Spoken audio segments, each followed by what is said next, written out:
In today's video, I'm going to teach you how to stop Internet Explorer from redirecting pages to Microsoft Edge on Windows 10.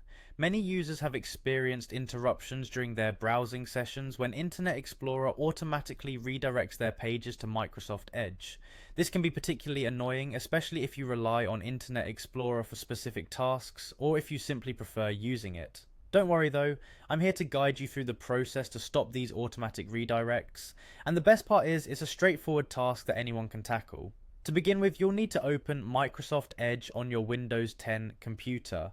Just click the Start menu and type Microsoft Edge in the search bar, then hit enter to launch the browser. Once Microsoft Edge is open, direct your attention to the top right corner of the window. You'll see three dots lined up vertically. This is the Settings and More menu. Give it a click. From the drop-down menu that appears, select Settings. This menu is where you'll find all the customization options for your browser. On the left-hand side of the Settings tab, look for the option labeled Default Browser and click on it. This section will allow you to manage how Microsoft Edge and Internet Explorer handle different types of web pages. Now, focus on the right side of the window where you should find a setting titled Let Internet Explorer Open Sites in Microsoft Edge. This is crucial because here lies the feature that redirects your pages. Beside this label, there's a drop-down menu. Click this drop-down menu to reveal the options available.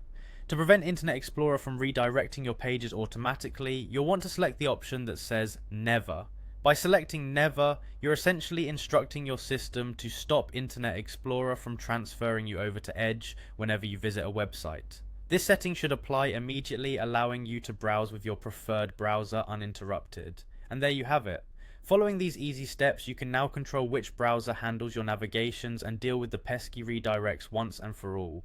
Remember, you can always revert back to the previous setting if needed by following the same steps and selecting a different option from the drop-down. Make sure to explore other settings within Microsoft Edge at your leisure. There's a lot you can customize to optimize your browsing experience. Thank you for watching this walkthrough. I hope this tutorial has been helpful and will make your web browsing much smoother. Don't forget to like and subscribe if you found this video useful, and feel free to leave any feedback or questions in the comments below. Happy surfing on whichever browser you prefer.